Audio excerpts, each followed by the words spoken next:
Let your curiosity rise. Madbrick's webcast, Where the human spirit flies.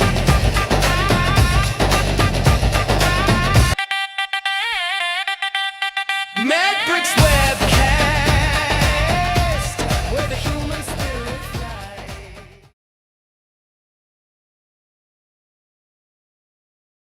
I'm going to come down there. Then I haven't operated for a while. Okay. Welcome to the Medbix webcast. This is Raman Annamaraju. I'm the host. Today is I'm in running around Silicon Valley between the towns. Silicon Valley is like a 15-mile radius. Okay, so if you just across the street, a different city, Sunnyvale, San Jose, Santa Clara, they're all together in this area. So I'm in Fremont right now. But let me introduce my colleague. She's been there a long time, so she's a friend of mine. Her name is Jennifer Niemeyer. She was instrumental in helping me so many ways all these years. And let me bring her to the table. Jennifer, welcome, Jennifer. Welcome to the webcast. How are you? Good. I'm so excited to be here. I'm excited for your show today with Dr. Block. It sounds absolutely so interesting. I can't wait. How is the weather in Dallas? How is the Dallas weather? Very nice today. It's been cold, but today we're in the 80s, so pretty nice. Yeah. So I'm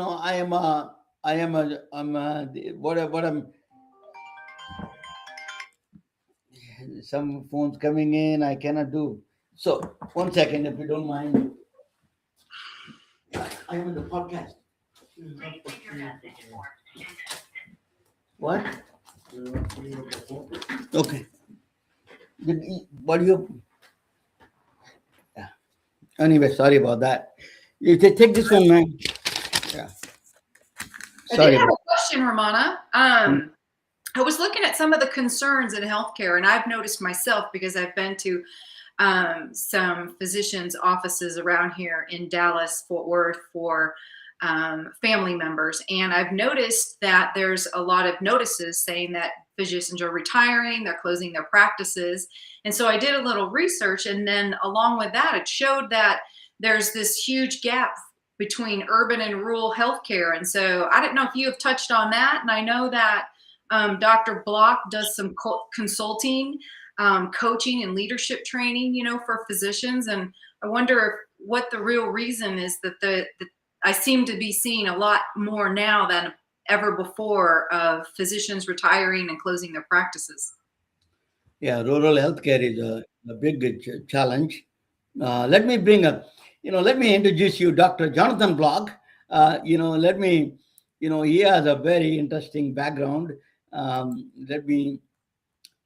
Tonight on MedBreaks, we explore what it truly means to understand healthcare, not just as a clinician, but as a system, a business, a leadership structure, and a mission of service. Our guest, Dr. Jonathan Block, brings more than 35 years of experience across every layer of healthcare, from starting as an EMT, think about that, in Boston, to serving as a medical technologist, to become a board-certified urologist and obesity medicine doctor. Oh my God! And his journey spans frontline care to executive leadership. A former major in the United Air Force Reserve, Dr. Block has also served as a department chair, vice president of medical staff, and a medical staff president, holding a seat on the board of governors of a community-based teaching institutions where strategy meets a financial reality.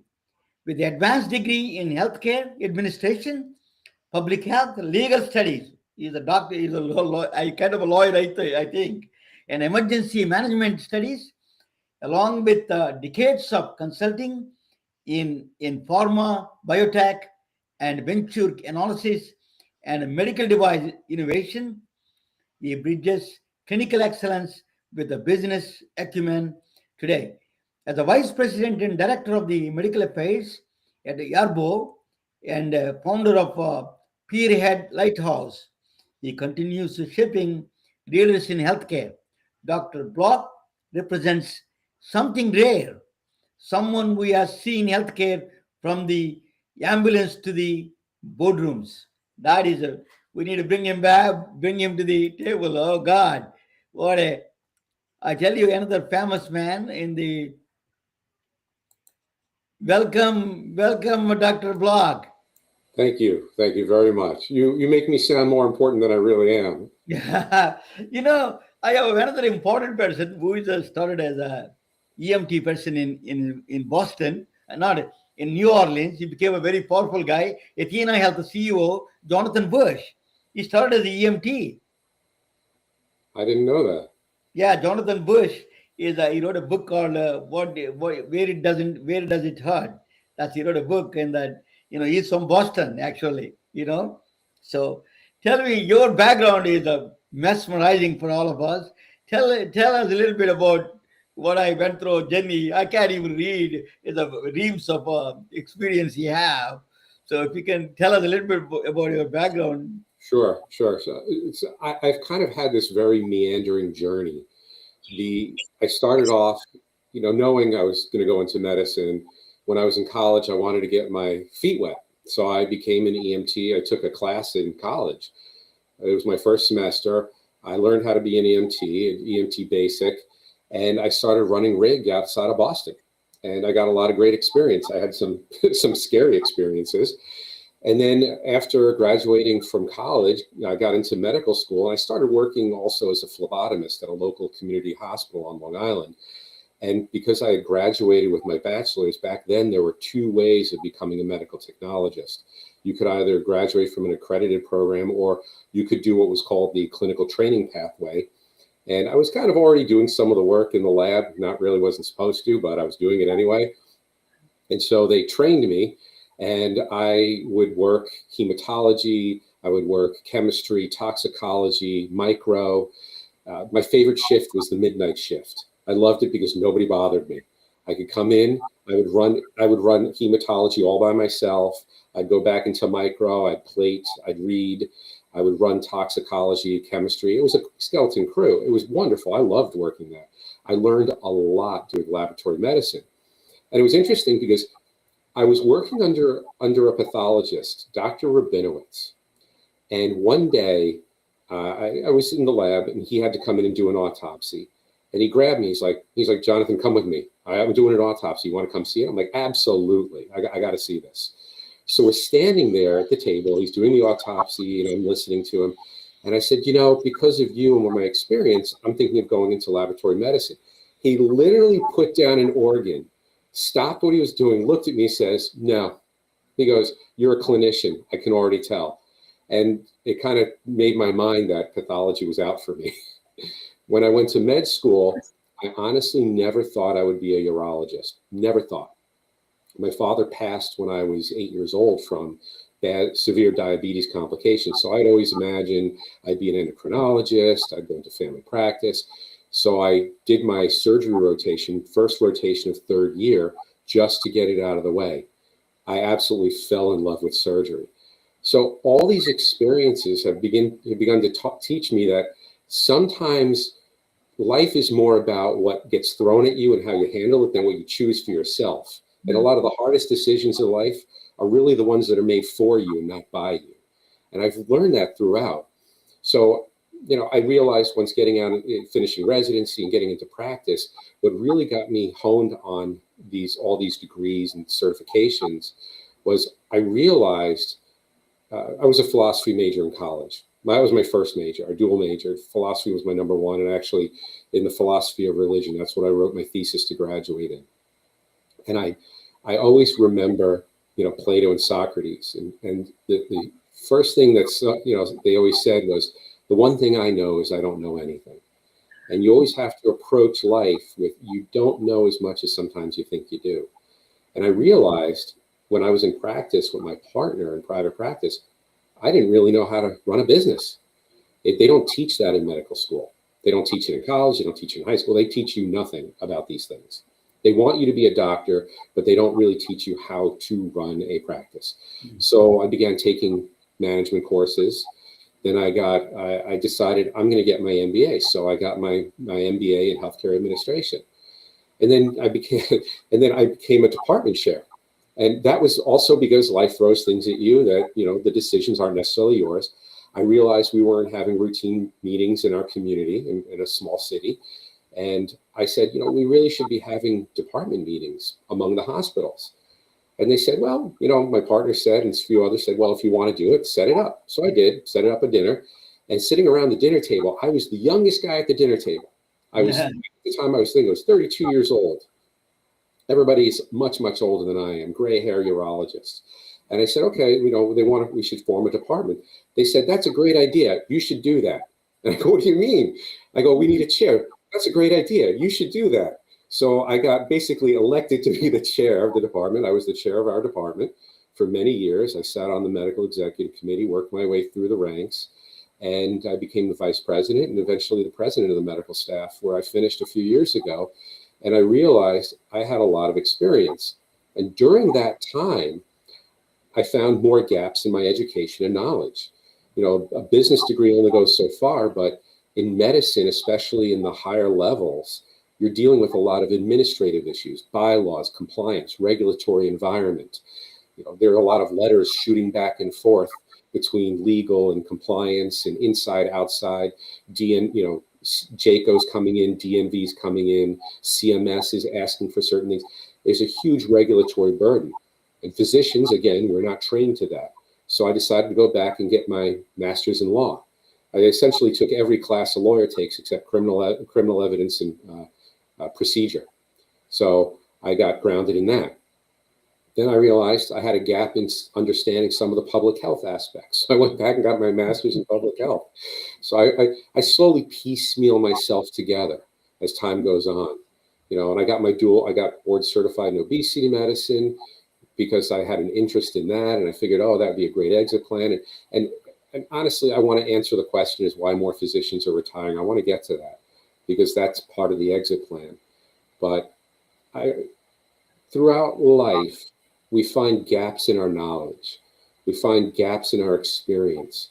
And it's our role, it's our job to fill those, either internally or finding and seeking the right people on the outside to build the best team possible. That's always been the philosophy that I slowly built over many years. Yeah.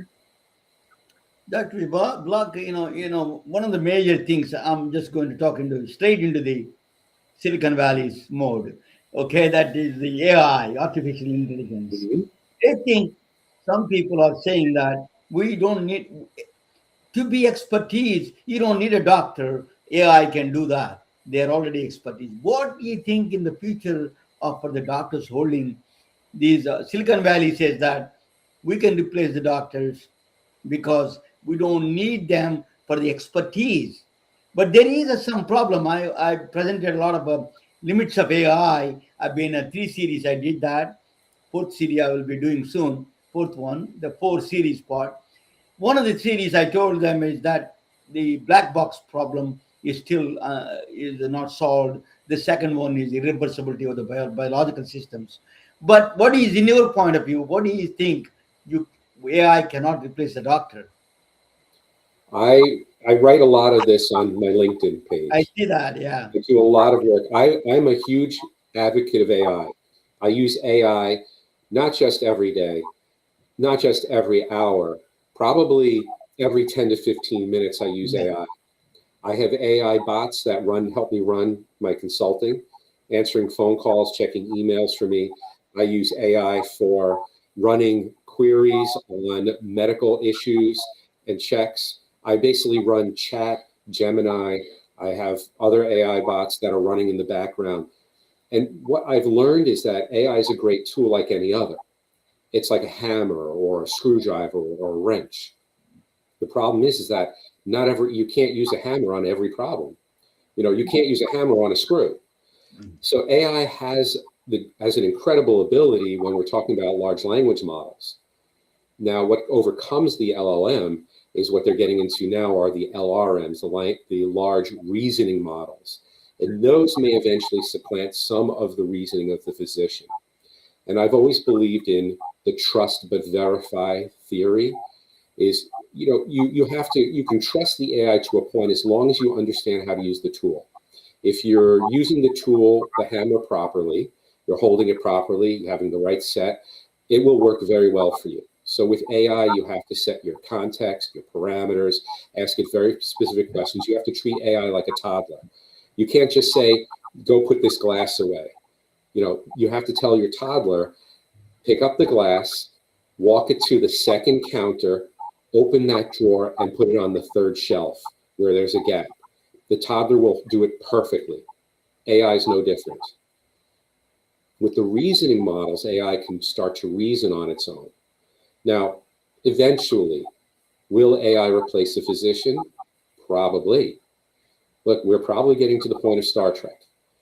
We're probably getting to the point of Star Wars. We're going to have automated bots providing care. And actually, they're showing that in some cases, some of these robots can provide better surgical care than a human can. They don't get tired. They don't shake. They're steady. They go through the same protocols and procedures every time. The AI can drive them. There's an aquablation system. There's a aquablative system for prostate that uses AI modeling. And it can probably do a better job than a human can in resecting and ablating tissue on the prostate. The downfall is AI is not human. AI is not a person. AI cannot touch you. It can't read your facial expressions. It doesn't give empathy. It doesn't give sympathy. So AI is great for the technical aspect, but it's not good at the emotional aspect. And as long as we need the emotion in medicine, and we will always need the emotion in medicine, nurses and physicians and other providers in healthcare will always be invaluable. And also, in my view, AI can increase the uncertainty also because it's too much data coming in, too much uncertainty coming in. That's where the doctors are really need to use their mind to really judgmental. The judgment belongs to the doctor. So you write a beautiful articles. I read all your articles. You write it about why it is so important to have a human. If I go to the doctor, I don't care how brilliant the doctor is, but if he's talking nice, as you said, that calm voice, and then he's a body expression and calm me down, it is a billion things much more powerful to me than big MRI machine telling me all these nuances. I think I don't think we can replace that humanity, as you mentioned on all your articles about that. How to look in the eye and then talk with the patient. Shake the patient. He took the hand of the patient. What the Jesus did. He hold the hand of the leper. So it is healing has to come from that part. He is not just I strongly believe, I follow your articles, and you brilliantly put what I did was, one of the things, we are Silicon Valley people, what we want to do is that take that kind of a framework and then mathematical, make it you cannot, there is uncertainty comes still. We need to quantify that uncertainty, then doctor will become a major role. So that is where I play some mathematical thing I'm developing so far, human care capacity. So I'm developing. I will talk with you later about that. But that is a goal. There is uncertainty there. AI can add a data, but it doesn't add care. Very strange. If you buy, they're putting the AI and everything, slap on everything. The care may go actually affect. It may go down. So that is, we need to measure that. So I'm developing some framework to measure that capacity. But anyway, you're doing a great job. That is about, you're bringing the human to the center. Then let me ask you, Dr. Block, you have a lot of experience in way beyond that. I can even ask questions. You are a board, you're representing in the hospital board. When you are in the board, then you're the suit versus scrubs, right? there's a CEOs up there on one side, hospital management, and then you're representing the doctors. What tension he pays, autonomy wise, what kind of attention he pays during this? How do you represent doctors without self-interest? There's always going to be a degree of self-interest, and you have to try to separate yourself. You have to almost do an astral out-of-body experience. You have to put the needs of the institution in line with the needs of the physicians. And sometimes you always have a tainting of your own personal bent. That's why you can't always do it alone. You need a team. That's why that's why a king doesn't work. A monarchy doesn't work, because it's one person's opinion, and that opinion may not always be right. Yeah. You have to have other people to adjudicate, to evaluate, give an opinion, to soften or strengthen an opinion depending on where it's going. So when you're dealing with an issue, whether it's buying a certain piece of equipment, or evaluating an expansion, or opening or even closing an office for outreach, you have to think of your mission first, and then where do you need to go? And is what you're hoping to accomplish going to feed or compete against your mission? So if your mission is in healthcare, the patient is your mission. We always have to approach it as the patient first. So the system where I was, when I was president of the medical staff, and we were going through this, we were actually coming up with a system of new mission, vision, and values.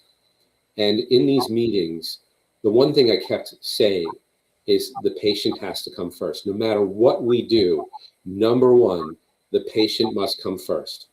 Doesn't matter if it's a disaster, the patient comes first. It doesn't matter if we're hurting for money, the patient comes first. It doesn't matter if there's no insurance, the patient comes first. It doesn't matter if we don't have the equipment, the patient comes first.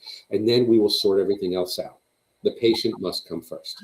How practical is that, Dr. Block? Let me ask you, patient comes first, that's given understanding, but what comes to the autonomy is not there. The doctors has to send a particular, if you need to send, you need to refer this patient to this particular MRI center or particular surgery center. That kind of autonomy is not there, clinical autonomy. How do you enforce that? There is a block there. How do you respond to that? So you're right. There are times when the organization, the institution, the community doesn't have the resource available. But then it becomes the responsibility as the catchment area to help that patient find where they need to go. Mm-hmm. Okay, so you were saying, Mr. Jones, we don't have the MRI that you need, but it's in a sister community 40 miles away. We're going to help set up transport. We're going to help set up the appointment, and we're going to get you there and back.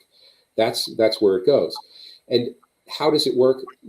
I'm going to counter with a simple piece of data. And I actually mentioned some of this today when I wrote a LinkedIn post all about medical staff autonomy, but there was something linked in there. I saw that, yeah. Studies show that hospital systems that are physician-led and physician-driven actually run and operate at lower cost with higher quality metrics and outcomes than systems that don't. Because the physicians understand the needs of the patient, and they understand the intricacies of how these systems work. So we can mesh both worlds. We can identify what a patient needs within the capability of the resources of the system, and then we can say, yes, we can, no, we can't, or we can with a caveat. So let's figure out how we're going to do this. And then it's all buy-in. It's all buy-in from the other physicians.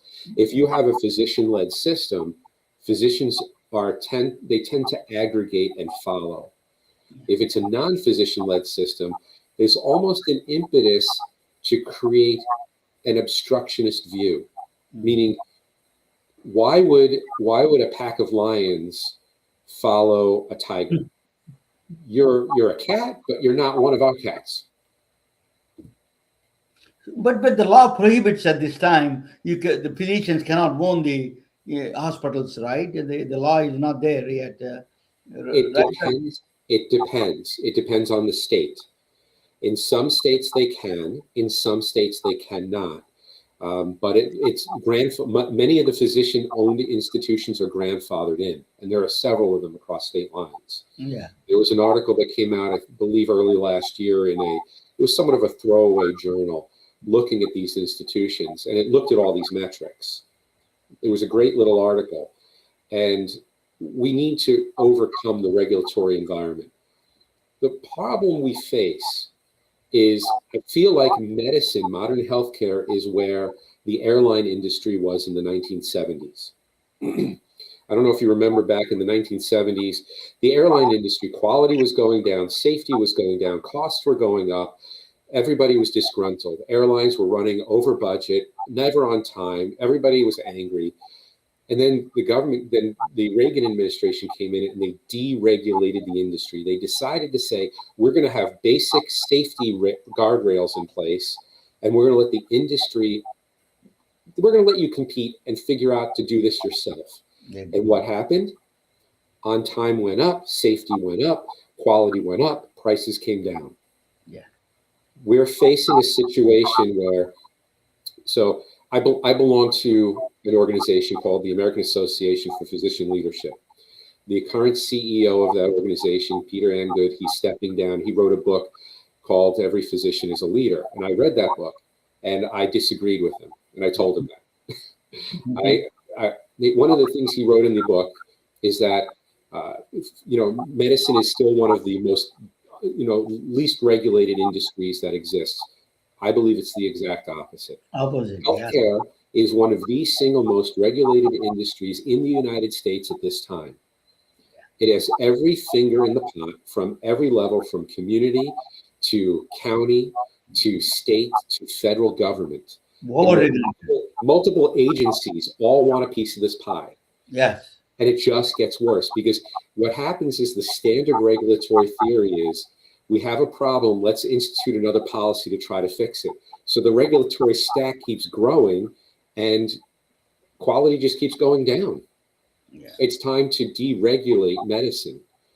It's time to start allowing competition across state lines, expanding physicians to operate across state lines. But people travel for their healthcare. People can do telemedicine from anywhere. People can, surgeons can move state to state, patients move state to state. Why can't we have insurance companies do the same? Why can't, we have it now where a surgeon can operate in one room and the robot is performing the surgery several states away. It's time for us to deregulate and allow the free movement of medicine for equality and to improve quality and improve cost. You mentioned Plato, remember? That the philosophy, the problem with so many regulations and laws, the reason is we need to follow the philosophy of care. That is not a well-defined structure. There is no moral boundaries. There is no philosophy of care. Then you can the methodologies like algorithms and all this come, and then the third is the technology. You don't start with the technology first, and then that's where everybody coming in and their own throws laws and compiling the laws. If you have a clean structure of the philosophy, you don't need that much of a regulation. See, to be honest with you, I agree with you. I agree. Over-regulated in the process. I think the problem we have is it's too complicated, and we can't do piecemeal fixes.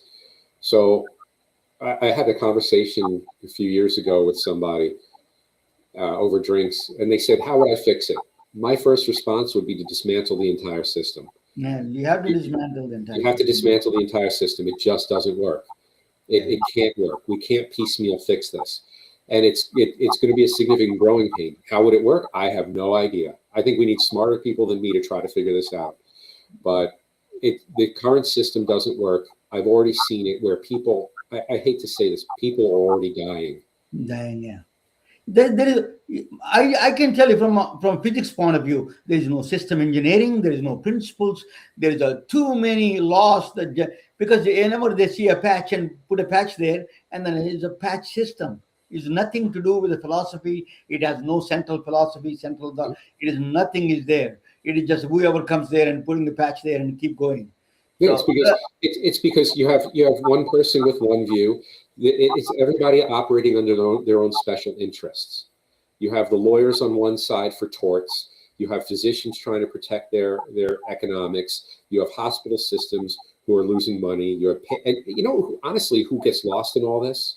The patient. patient, of course. The very reason that we exist is getting lost. We've totally lost sight of that. It's the patient. It's all about the patient, and nobody seems to understand that.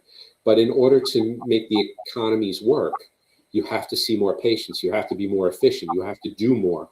It doesn't work. And it always comes down to, well, who's going to pay for this? Well, the money has to come from somewhere. So what are we going to do? Just raise taxes and keep throwing money at this? It's like an old commercial. I can't remember what the commercial was. I think it was an IBM commercial. It was probably one of the best commercials I'd seen on something similar. But it was on technology. It was a medieval. It was set in the medieval times, and it's these soldiers just catapulting rocks at a castle. And they said, "Well, we can't break through, so we're just going to throw more at it until we can finally break through." That's the attitude. We're just going to keep throwing more and more at it until we can break through, and it doesn't work. It doesn't work. So, Jennifer, so you asked a question about it. What is your question about the rural and he also, Jennifer gone through some personal things, also, her sister and all those things. And she really experienced all the healthcare system that can offer from A to Z. Jennifer, what is your concerns? Tell us a little bit about that, and then how we can address, the problems are. Yeah, no, I really do think it is the loss of the patient. I was just at the physician, and that meeting was maybe less than 3 minutes with the physician, and the physician then spent the next 25, 30 minutes on the computer. So, writing the notes. And, but that was just one experience. But looking at current concerns, I've seen a lot of notifications that there are being posted at places like UT Southwest here in Texas that have notifications physicians are retiring. Mm-hmm. And then, I read a little bit farther and it's like this urban rural healthcare gap. And so I was just starting to look into what does that actually mean? Is there is there just a lot of physicians aging out, or is there another reason, just like there was when nurses were overworked and overtired and decided to change their careers? So this is a multi-level problem. And imagine a watch. The pieces work great when they're finely tuned, and then someone came along with a hammer and broke the watch. And what I'm going to say is somewhat unpopular in some circles. So if you look at the system, it's not that people are aging out necessarily, but people are deciding to retire earlier for several reasons. There's a woman, you should look at some of her work, Kim Downey. She runs a podcast on physician burnout, and it's huge right now. Physician burnout is a major stress disorder, and it continues to rise because of regulatory burden, technology, loss of the patient contact. So burnout is high. We're working harder to make less. And so the incentives are going away for us to stay in practice. It's the way I said it to a patient once was, some days medicine's not fun anymore. It's too regulatory. I'm forced to deal with the computer and not the person. We're taking care of the paper, not the people. So it's creating a barrier. Then the other side of it is you want to follow the money. The money is not in rural care. After the passage of the One Big Beautiful Bill, it got even worse. Rural facilities are very heavily reliant on Medicaid. Medicaid is being cut for budgetary reasons. Rural access to healthcare is going down. Part of that also is because of physician burnout.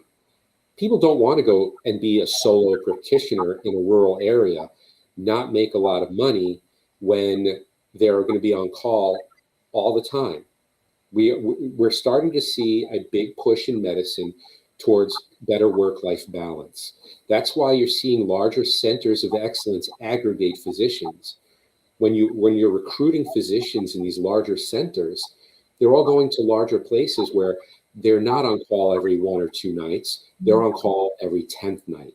They're sharing the burden. And you can only see that in large institutions. But they're also looking at lifestyle. So when they're not on call, they can go out, they can go shopping, fine dining. They want the lifestyle. They want the best of all worlds. And they're commanding that, and they deserve it. We're also seeing a shift in the philosophy of medicine. And this is coming into where more women are going into medical school than were before. Over 50% of medical school applicants and entrants were women, whereas they were not before. I believe this is the first year, one of the first years where I think it was up to 55% of medical school applicants and entrants were female, not male. And what we've seen in the workforce studies is that women in medicine, this is the unpopular part, women in medicine tend towards the more lifestyle derivative medical fields. They want 9 to 5 jobs because they have to balance the family. They go anesthesia, they go ER medicine, dermatology. They're going into the fields that when they clock out, they go home. Nobody wants to work the long nights anymore. Nobody wants to be on call anymore. And so we're seeing there's a huge shift in the demographics, and it's a problem. We're seeing it in urology. Part of the issue is that patients are getting older, patients are getting sicker, and the residency programs are not training enough people. So the average urologist is getting overworked. So what happens? We get burned out. We leave the field, which leaves our compatriots who are still there doing even more work. It's a self-fulfilling prophecy. It's a spiral downwards. It's a race to the bottom. That's what this is. And it's a huge issue. We need to train more physicians. No one wants to go into primary care anymore because there's no money in it. It's honestly, the average primary care doctor makes less than someone coming out with an IT degree in a lot of cases. Yeah. And that's not feasible. That's not feasible. I was on a LinkedIn post where there was a subspecialist surgeon whose annual salary in a private practice group, annual salary was $140,000 take home, okay, after taxes. And people are like, well, how's that possible? And that's one of the takes. The other take was, well, doctors don't need to make that much. One take was, well, how is that possible? And I've been in the system. Yeah. Surgical subspecialists working and he was a pediatric. This is the key. He was a pediatric surgical subspecialist in private practice. The overwhelming majority of insurance in the pediatric specialties is Medicaid products. And the majority of Medicaid doesn't pay enough to even cover the overhead for providing the care. So when you have a private practice provider, that's what happens. One of my former partners was a private practice pediatric urologist, and he couldn't survive. So he had to leave that group and go start doing adult urology as well.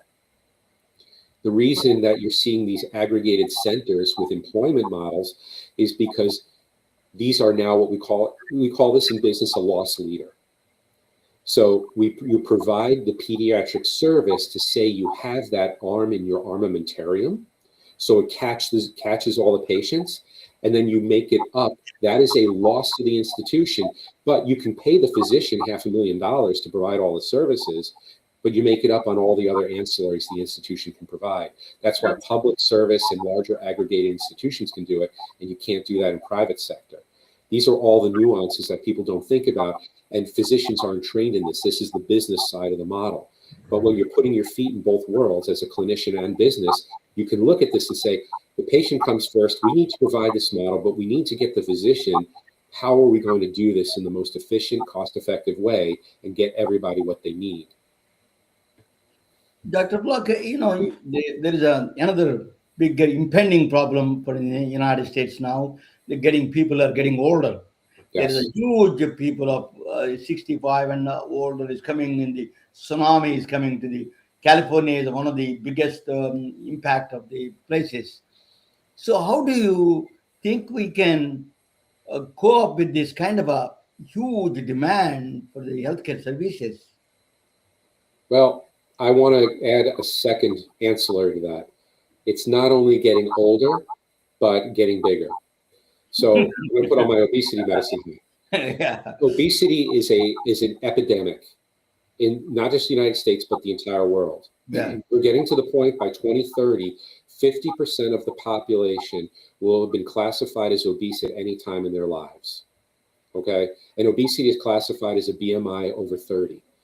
But studies show that even a BMI over 25, and I'm not talking the muscular person, I'm talking the person with a certain percentage body fat, etc.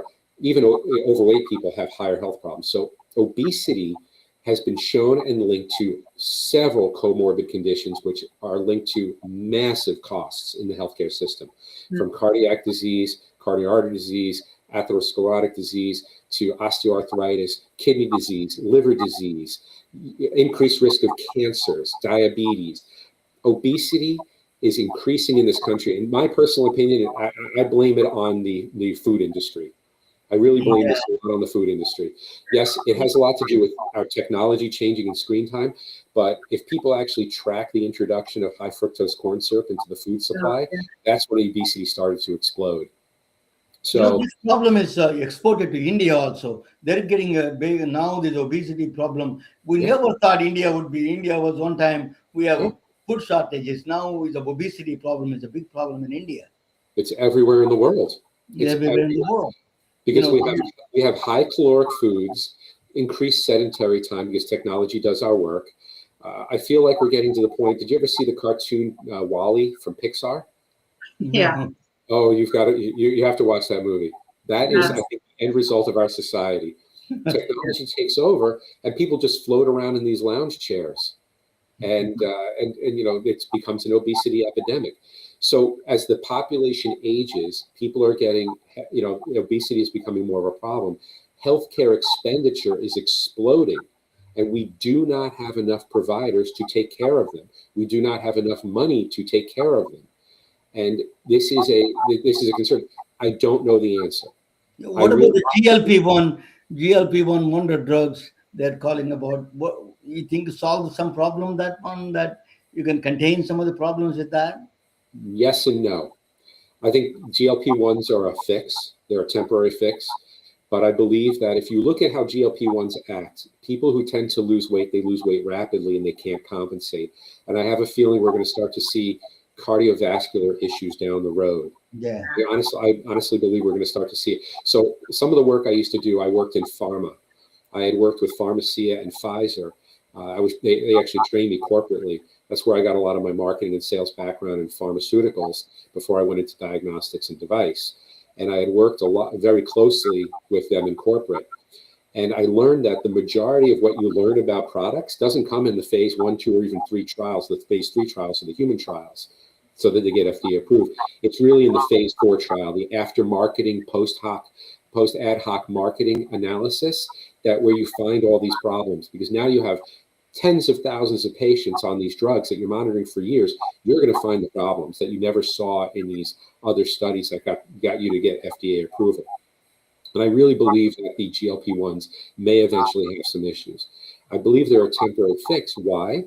Because almost every article that comes out in the obesity literature shows that without a significant lifestyle change, they are going to rebound. They have rebound. It's called rebound. Yeah. They will rebound. When the surgery stops working, they don't change their lifestyle. So they're eating the same thing. They're not exercising. All the medicine, all the surgery will not help them. My wife loves this comment, and I think it's brilliant. Food is medicine. And she's absolutely right. Yeah. Food is medicine. Hindu philosophy says that in Hindu religion, that's one of the things is Vedas said that the Ayurveda, food as a medicine, that's one of the things that. Well, my family member just got a prescription for naltrexone. Is that what it's Narcan, called? yeah. Yep. Is it Narcan? So that's interesting that they're using Narcan. I've seen some literature on using naltrexone for weight loss. There are a lot of different things that can be used. It's identifying the right pathway. Not every particular product will work on every particular person, but we do know, and the literature shows one all the time, it will not work in the long run unless there's a significant lifestyle change. Yeah, I believe food is the medicine. So I think your wife is 100% right. Yeah. Yeah, I will tell her you said that, and I agree. She is 100% right, and she'll love hearing that.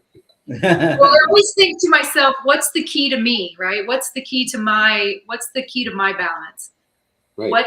What vitamins or what foods do I need to eat more or less of, and what do I need to do to make those things be good and healthy for me? Because it's not the same for everyone. And so It's not. yeah. It's not. It's the same thing on the studies in obesity medicine looking at diets. That's why there's a huge push in what's called pharmacogenetics, looking at a person's gene structure to see how they will respond, not just to medication, but some people respond better to certain exercises. Some people respond better to certain diets. So there are studies that show that different people respond to different diets depending on certain parameters in their genetics. So not every diet always works for the same person. Exactly. Just like your fingerprint's different for everyone. So exactly. Yeah. So we're talking about physical health. What about mental health? What is your opinion on the mental health side?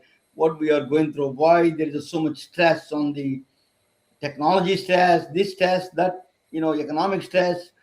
So, what is the society think in your direction? You're thinking as a very ecosystem wise. So I believe that we have three bodies we need to nurture. We have our physical body, our mental body, and our spiritual body. I had actually done some work, taking classwork in spiritual counseling at the University of Redlands. So mental health is incredibly important. How you think controls a lot of what you do. Now we're going to veer from Western medicine slightly into Eastern medicine. So I have studied things in Eastern medicine such as emotional freedom technique, acupuncture, acupressure. I've looked at it, and we're kind of looking at the same thing from two sides of the coin.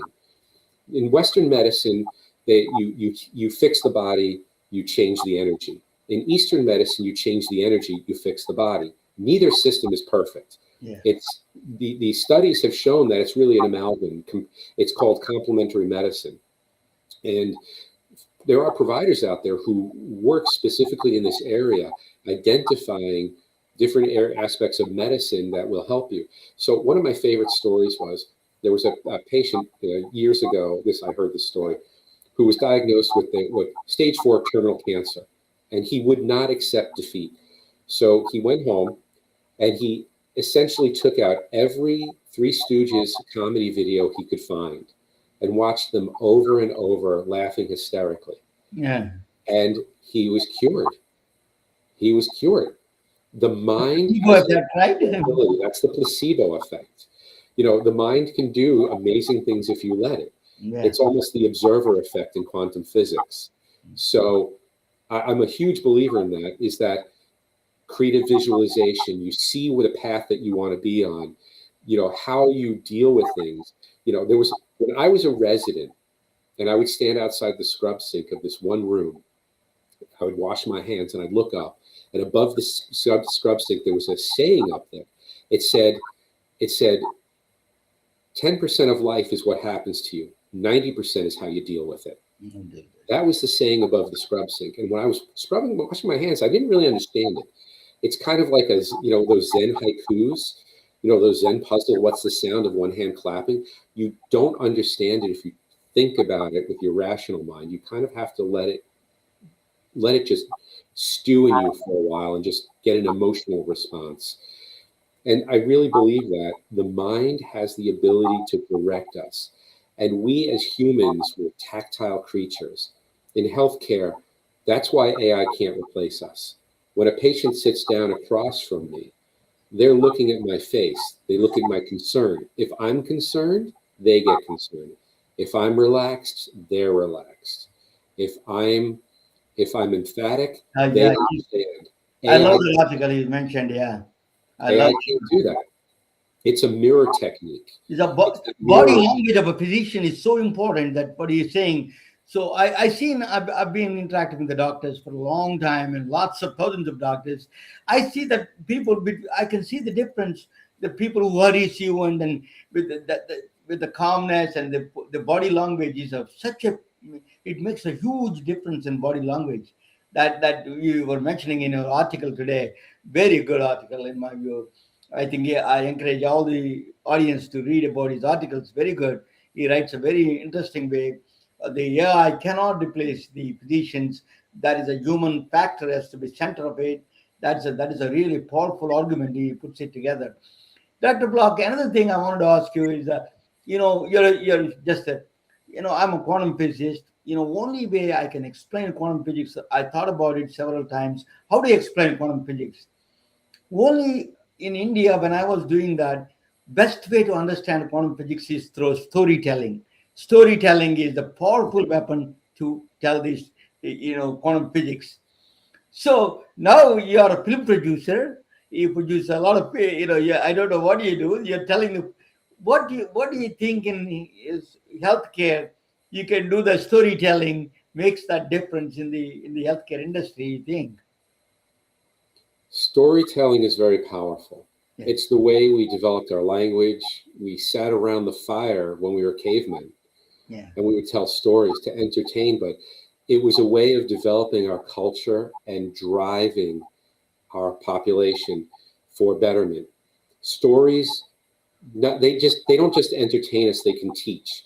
So one of my since you like my LinkedIn posts, one of my favorite LinkedIn posts I did was, one of my favorite movies of all time was 1978 Superman with Christopher Reeve and Gene Hackman. And there's a scene in the movie, and I did this as one of my posts, and it shows Gene Hackman as the supervillain Lex Luthor. And the reason I say this is because stories can teach. Okay, I love to use movie quotes because they can teach. Yeah. And one of the quotes, Lex Luthor is Gene Hackman's character. What Lex Luthor says is, someone can read War and Peace and come away thinking it's just a love story.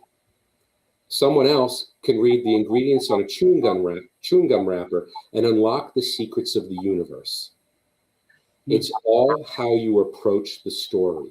What can you learn from it, and how deep do you dive into that story? Yeah. So if I were to tell a story about healthcare, I think I would choose a Greek tragedy. Okay. I believe a classic, Aristotelian Greek tragedy would be the ultimate story for modern healthcare. That you have multiple players, there's betrayal, there's behind the scenes, and there's always a death. Someone is going to die. Yeah. Yeah, that is a beautiful story to be saddening. Dr. Block, I think we learned so much from you. I think you are one of the pioneers in the. I think you need to start this storytelling more and more to public and like people like our channels. I think you're being extraordinary. You are bringing one of the things that I like about your posts are, that's why I was interested in talking with you. You always brought the human in the center. One thing I did not like about this AI noise is AI can add information, some layers, but it doesn't. Entropy of the entropy says that you can decrease the entropy in one area, but entropy is always increases somewhere. That where it is going to another part of the healthcare. We want to find out that is a very important. That you're beautifully explaining your stories. You're a great storyteller, and it writes a human instinct is wonderful with the way you write the articles. You cannot replace physicians if you read your articles. It is without a question. So thank you for joining. What is Jennifer? Anything else you want to say? Final things?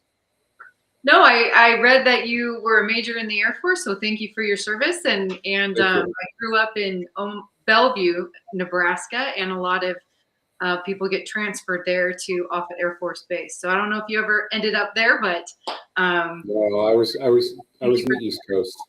oh, East Coast. But anyway, thank you very much. It was very nice to meet you. Can you give us the final words? What you're saying?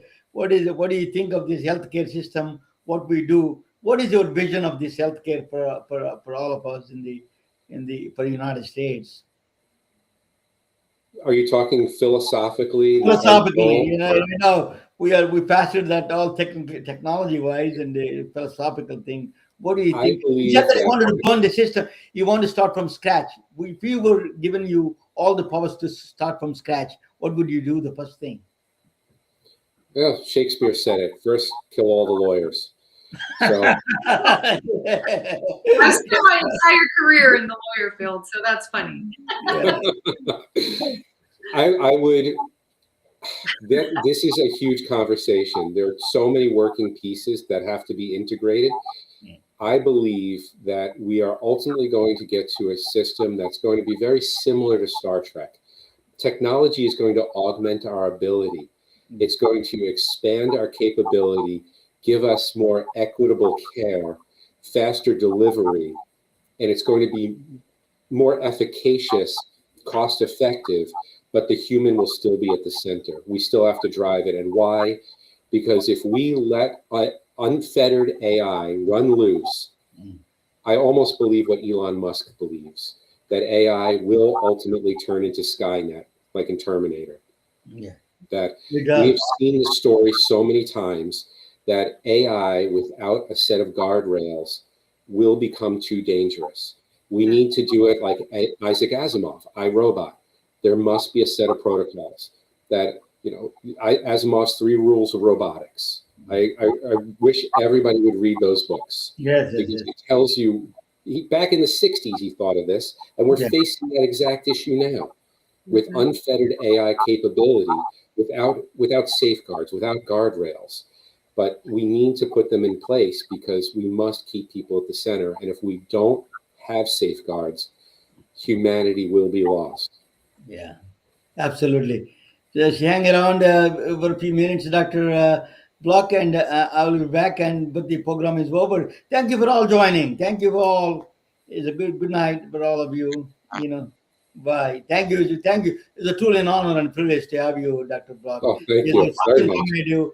It is so informative. It is a truly educational. Thank you so much. Thank you. We are retelling their stories through our patented designs that can be worn on scrubs, t-shirts, printed on conference bags, and endless other promotional materials. Daily Wear for Medicine is the first ever of its kind to create curiosity in medicine through visual art. We at MedBricks are celebrating unsung heroes of the past who made enormous contributions to the field of medicine through our unique campaign called Daily Wear for Medicine. You can wear it, carry it, and give it.